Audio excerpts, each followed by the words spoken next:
Assalamualaikum warahmatullahi wabarakatuh. Apa kabar anak-anak ibu tersayang? Selamat datang, jumpa lagi bersama ibu pembelajaran IPA hari ini. Oke, sebelum kita memasuki pembelajaran, marilah kita berdoa bersama-sama menurut agama kepercayaan kita masing-masing. Berdoa, mulai. Oke, selesai. Oke, hari ini jumpa lagi bersama ibu di pembelajaran IPA dengan ibu hari ini. Namanya Ibu Sri Rohamah Handayani. Hari ini ibu akan memberikan materi tentang sistem pencernaan, ya. Dimana tujuan pembelajaran kita hari ini yaitu kalian mampu mengidentifikasi organ-organ dan enzim serta peranannya pada proses pencernaan makanan, ya. Ini tujuannya. Kita lanjut. Setelah tujuan, kita amati video berikut ini. Oke, kita amati video berikut ini ya. Oke, ini dia. Nah, kita sama ya memperhatikan apa yang dilakukan oleh orang ini. Kita lihat. Ibu kasih waktu 3 menit untuk memikirkan ini ya.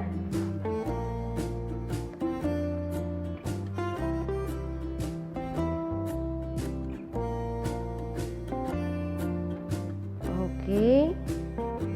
Nah, setelah diamati tadi, kira-kira pertanyaan apa yang terlintas di pikiran kalian? Gimana ya? Kira-kira ini pertanyaannya adalah bagaimana proses makanan itu dicerna?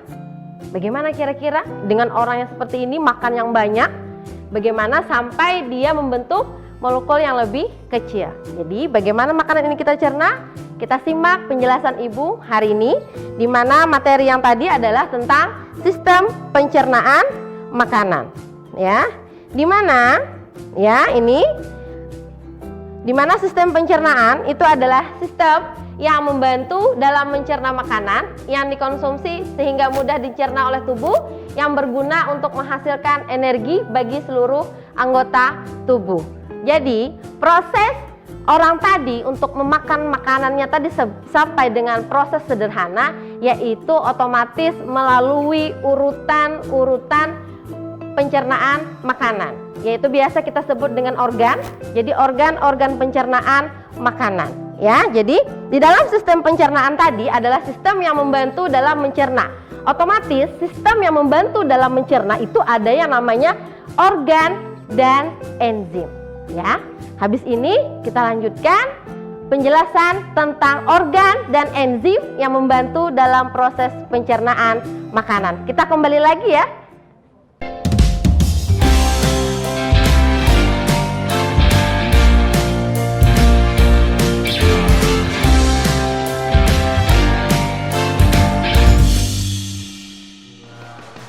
Halo, kembali lagi bersama ibu ya. Habis ini ibu akan menjelaskan lagi tentang organ pencernaan makanan beserta enzimnya. Kita mulai dari pertama ya, yaitu adalah mulut. Ya, di sini kita mulut itu berfungsi untuk mengunyah makanan.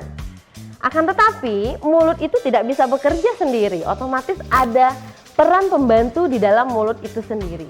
Ya, jadi di sini di dalam mulut yang membantu proses pencernaan itu ada lidah, ada gigi, dan ada yang namanya enzim kitialin. Jadi anak-anak semuanya, ketika makanan itu masuk ke dalam mulut, tidak langsung dia cerna oleh mulut, akan tetapi dibantu proses mengunyahnya, yaitu ada 3 tadi. Supaya lebih mudah diingat, ada lidah, ada gigi, ada enzim kitialin. Diingat ya, organ pertama sistem pencernaan makanan dimulai dari mulut. Oke, selain mulut apalagi anak-anak? Masih ingat?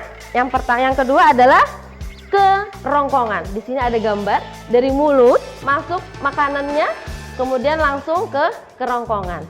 Di mana kerongkongan itu adalah berperan dalam mengantarkan makanan yang sudah ditelan untuk melalui proses selanjutnya dalam lambung. Jadi ibu ingat review lagi, organ pertama tadi adalah mulut, yang kedua itu adalah kerongkongan.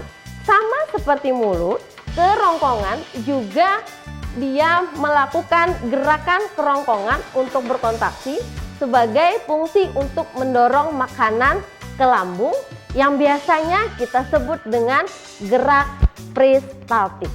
Ya, oke, kita lanjut. Habis kerongkongan, masuk makanan itu ke lambung. Nah, di sini bisa lihat anak-anak ya, gambarnya tentang lambung, di mana ada 3 fungsi utama lambung.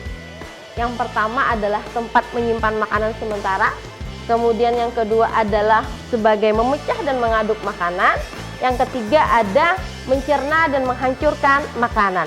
Seperti tadi, mulut, kerongkongan, dan lambung. Di dalam lambung juga ada enzim yang berperan, ya. Di mana yang pertama ada HCl atau asam klorida, itu berfungsi untuk membunuh kuman yang masuk bersama makanan. Jadi diingat ya, enzimnya itu ada 3. 1, asam klorida atau biasa kita sebut dengan HCl. Kemudian yang kedua ada pepsin, itu adalah di sini menghidrolisis protein menjadi pepton. Kemudian ada renin, mengendapkan protein kasein yang terdapat dalam susu.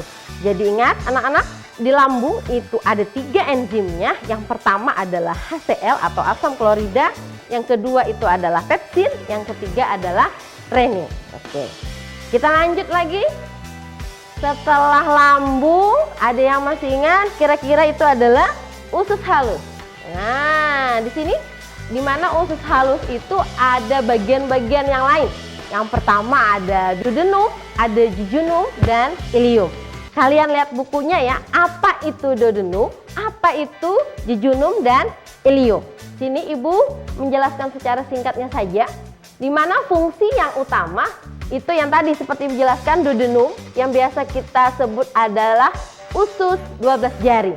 Ya, ada 12 jari, itu proses pencernaan makanan secara kimiawi.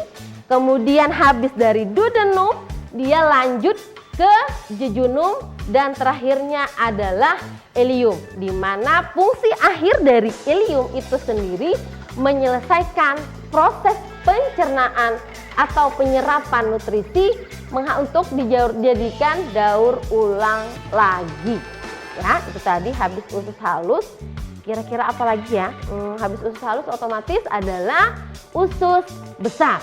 Jadi habis makanan di obrak-abrik tadi sampai usus halus, kita lanjutkan ke usus besar. Ya, di mana fungsi utama usus besar itu adalah membuang air dan garam yang tidak dapat dicerna dan membentuk limbah padatan yang dapat dikeluarkan. Artinya habis proses yang tadi makanan yang kompleks, kemudian dihidrolisis lagi sampai ke usus besar, dia dicerna lagi, berupa hasilnya adalah limbah padatan pada usus besar. Oke, habis itu usus besar, yang terakhir adalah anus. Ya, ini di mana anus itu berfungsi untuk proses defekasi feses atau biasanya kita sebut dengan kotoran ya, dan mengatur keluarnya feses itu sendiri. Tadi ada istilah defekasi anak-anak, kita Ibu ulangi, defekasi itu adalah proses membuang kotoran sisa pencernaan dalam bentuk feses. Jadi makanya hasil akhir dari sistem pencernaan makanan berupa feses tadi. Jadi setelah mereka mengalami proses hidrolisis yang dimulai dari mulut, kemudian kerongkongan, ada lambung, ada usus halus, usus besar, dan yang terakhir adalah anus. Nah, selanjutnya Ibu akan memberikan evaluasi untuk kalian semua ya. Harap disimak baik-baik supaya menjadi bahan pembelajaran untuk sistem pencernaan makanan. Tapi setelah jeda ya.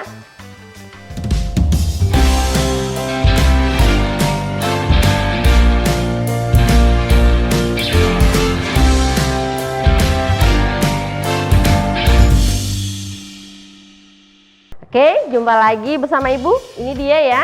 Yuk kita uji pemahaman kalian. Sebutkan organ dan enzim yang bekerja pada sistem pencernaan makanan sesuai dengan gambar. Seperti yang Ibu jelaskan tadi, untuk A, B, sampai dengan G. Disimak ya, dibuka bukunya, kita review lagi materi yang tadi tentang sistem pencernaan. Ya. Secara ringkasnya, nanti kalian bisa catat di bukunya, bagian A itu apa, kemudian enzim yang bekerja itu apa, dan selanjutnya sampai dengan anus. Ya, oke. Demikian penjelasan tentang sistem pencernaan makanan yang untuk materi ini tadi dimulai dari mulut sampai dengan anus. Jadi itu saja untuk hari ini. Sebelum Ibu tutup, Ibu ingatkan kembali untuk anak-anak Ibu tersayang, jangan lupa kalau keluar rumah itu selalu menggunakan masker ya. Kemudian jauhi kerumunan. Kemudian setelah kita beraktivitas, jangan lupa cuci tangan dengan air yang mengalir. Jadi pesan Ibu hari ini, yang pertama kalau kalian keluar rumah, yang pertama jangan lupa pakai masker. Kemudian yang kedua, kalau kita berada di dalam kerumunan, jangan lupa jaga jaraknya ya. Oke, kemudian yang ketiga, selalu mencuci tangan apapun setelah aktivitas kalian, baik itu di luar ataupun di dalam rumah.